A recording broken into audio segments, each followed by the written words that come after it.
السلام علیکم ورحمۃ اللہ وبرکاتہ۔ آپ دیکھ رہے ہیں خواب اور ان کی سچی تعبیر۔ میں ہوں آپ کا میزبان وقار ظفر۔ ایک بہت زیادہ یہ سوال بھی پوچھا جاتا ہے کہ خواب کے اندر اگر ہم اپنے فوت شدہ لوگوں کو زندہ دیکھیں تو اس کی تعبیر کیا ہے؟ دیکھیں، اس کا آسان سا ایک میں آپ کو ضابطہ قانون بتا دیتا ہوں۔ تعبیر تو اس ٹائم ہی نکلے گی جب آپ خواب بتائیں گے، لیکن ایک قانون میں آپ کو بتا دیتا ہوں، کچھ نہ کچھ جب آپ خواب دیکھیں گے تو اس کے اکارڈنگ آپ کر لیں گے۔ سب سے پہلے تو یہ ہے کہ جب خواب میں آپ ایسے لوگوں کو دیکھیں جو آپ کا بہن ہے، بھائی ہے، والد ہے، والدہ ہیں، دادا ہے، دادی ہے، رشتے میں کوئی بھی ہے، اس کو اگر فوت شدہ کو آپ خواب میں زندہ دیکھتے ہیں، وہ آپ نے یہ دیکھنا ہے کہ وہ آپ کر کیا رہے ہیں، وہ آپ کے ساتھ معاملات کیا کر رہے ہیں، آپ کو کوئی چیز دے رہے ہیں، لے رہے ہیں، یا آپ کو خوشی کے ساتھ کسی بات کا بتا رہے ہیں یا غمی کے ساتھ بتا رہے ہیں۔ تو جب آپ اپنی اس ساری صورتحال کو بتائیں گے تب آپ کو اس کی تعبیر نکال کر دی جائے گی۔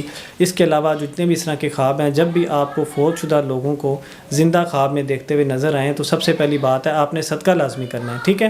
بھلے وہ اچھی صورت میں نظر آئیں یا مطلب غیر مناسب صورت میں نظر آئیں جب پریشان ہوں، لیکن آپ نے صدقہ لازمی کرنا ہے، یہ اصول تو مست ہے، ٹھیک ہے؟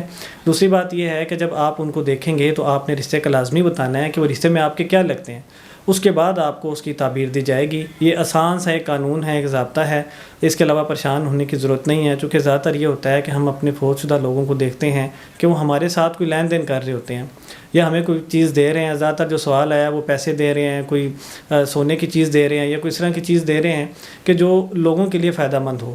تو وہ جب آپ صورتحال بتائیں گے، پھر کچھ احوال بتائیں گے، تب ہی آپ کو انشاءاللہ تعبیر نکال کر دی جائے گی۔ امید ہے آپ کو آج کے سوال کی سمجھ آ گئی ہوگی، تو اپنی امید ہے آپ کو آج کے سوال کے جواب کی سمجھ آ گئی ہوگی۔ تو مزید سوالات کے لیے، اپنے خوابوں کی تعبیر جاننے کے لیے ہمارے اس چینل کو وزٹ کریں۔ السلام علیکم۔